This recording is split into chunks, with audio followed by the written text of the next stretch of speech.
Okay, so now that we've talked about probabilities and z-score transformations, we want to go a little deeper with the whole idea of z-scores to kind of prep us for statistical inference and some of the statistical analyses we'll run. So when we talk about z-scores, remember they're linear transformations, which means whatever the shape of the distribution was before is the same as the shape of the distribution afterwards. With what we're about to look at is a z-score transformation of the standard normal distribution of the mean, or the bell curve, if you will. So what I have behind me is a picture of the standard normal distribution, z-score. What we know from the properties of z-score transformations is that the mean is 0 and the standard deviations are 1 unit increments. Okay, so -1, -2, -3, +1, +2, +3. Now, if you'll recall, this looks very similar to what we talked about when we talked about the empirical rule, and we can tell what percentages of scores fall in each of these little zones here. This is where that comes from, okay, and we could have you calculate this. Fortunately, we're not. We're going to show you this in a table format here that you see on your screen, but moving forward, we're going to let SPSS calculate this for us. But it's all basic probabilities using calculus and some algebra to get us where we need to be. However, for our purposes, again, we're going to use the table. SPSS will calculate it so you can relax. But we do want to look at a couple examples here. So again, let's take a look at this chart here for just a moment. There are 4 columns that you will see here. The first column is on the left on each of these headers is labeled Z. That is the z-score that you observed, or the z-score that you're interested in identifying. When you look at the next column, we see the larger portion column, then we see the smaller portion column, and we see Y. We'll talk more specifically about what those mean, but they each have a specific purpose. So let's go back to our example of the ACT and GRE score. So in our ACT example that we talked about before, we had a score of 24, and we converted that to a z-score of 1.27, which I will state for the record right now, I miscalculated. It should have been 1.47. However, for our purposes, we're just going to stick with 1.27. The question is that I want to know, and it doesn't matter what question you ask, but I'm just posing this for you guys. What is the probability of getting an ACT score of 24 or higher? Or, as we've converted this to a z-score, what's the probability of getting a z-score of 1.27 or higher? So one thing I would encourage you to do whenever you start looking at z-scores in these questions is graph this out. Draw a normal distribution and then place it where it needs to be. So again, if we look at this, here's our mean of 0, our 1 standard deviation. We're looking for a z-score of 1.27. So where is that on the distribution? We know it's going to be slightly above 1. So let's just plot it here for our purposes. We're going to say this is 1.27. Now the question I ask is, what is the probability of getting this score or higher? So let's color in the section we're referencing. In this case, it's 1.27 or higher. So we are looking for this shaded area. Now we can go to our chart. And this is the way we would use our chart. Find the z-score that we're interested in, which in this case is 1.27.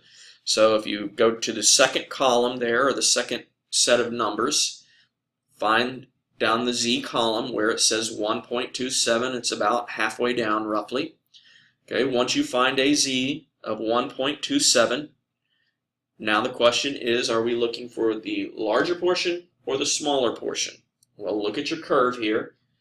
This blank space here is definitely larger than the space we have shaded. So we are not looking for the larger space. We are looking for the smaller portion. So again, look at your 1.27 z-score. Scroll over to the smaller portion, which in this case is 0.1024. So 0.10204. We want to convert this to a percentage. All we have to do that is multiply it by 100, or just move the decimal place to the right 2 spaces. That gives us 10.204%. So the answer to my question, how many or how often or what is the probability of getting a score of 1.27 or higher, If we randomly sampled the population, it's going to be 10%, more specifically 10.204% of the time, we will get a score equivalent to 1.27 or higher.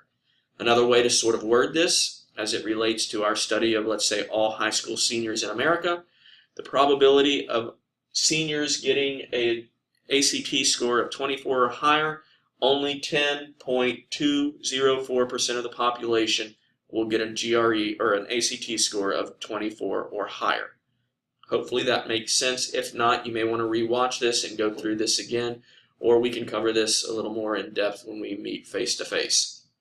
Okay, on the other hand, let's look at the GRE score and see if we can kind of track this the same way. But this time I'm going to ask sort of the opposite question.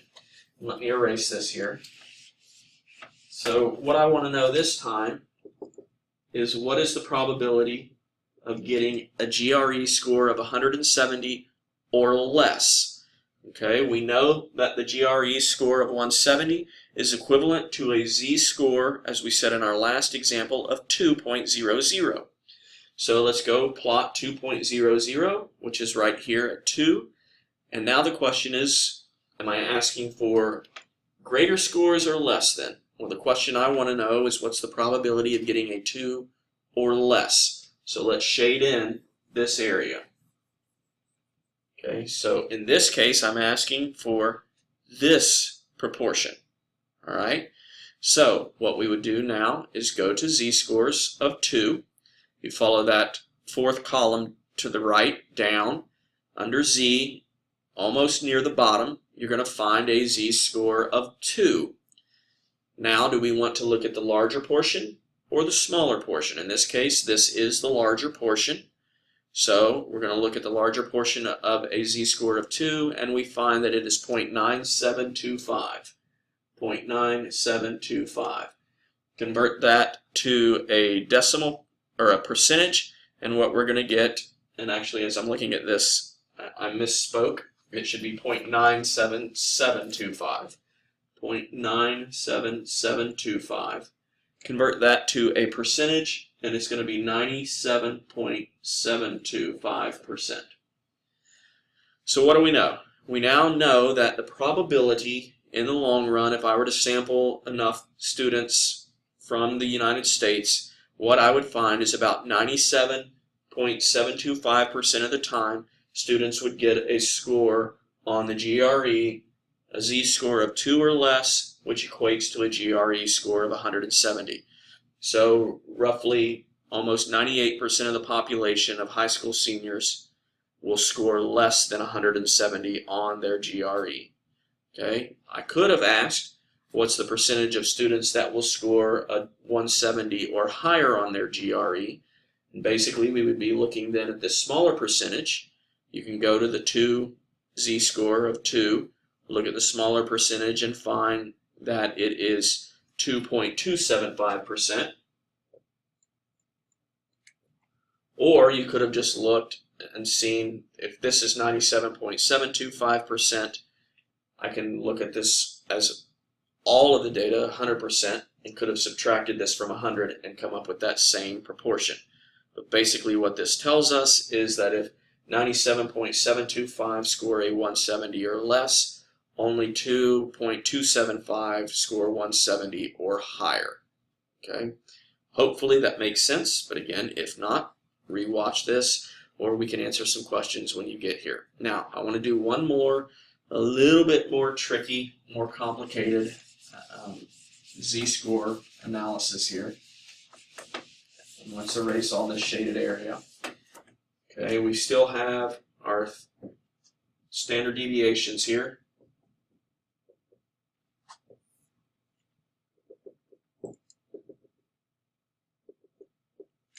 All right, and let's say I wanted to ask, what percentage of the population get a score between these two values? So now what I want to know is, what is the probability or the proportion of scores that fall between a 1.27 and a 2?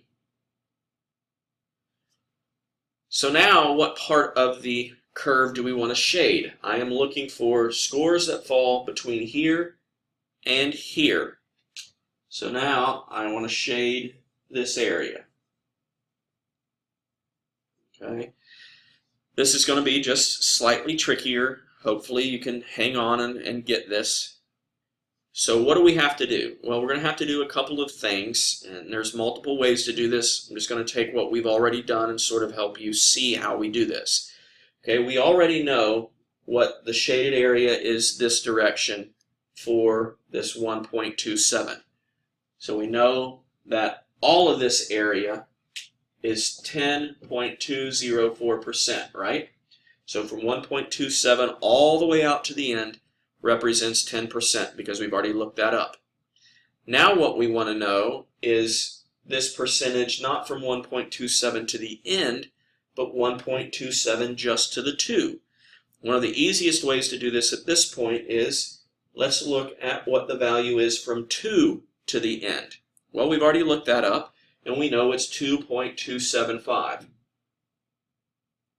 Okay, because we just talked about that. So now I know from 1.27 to the end is roughly 10%. From 2 to the end is roughly 2.25%.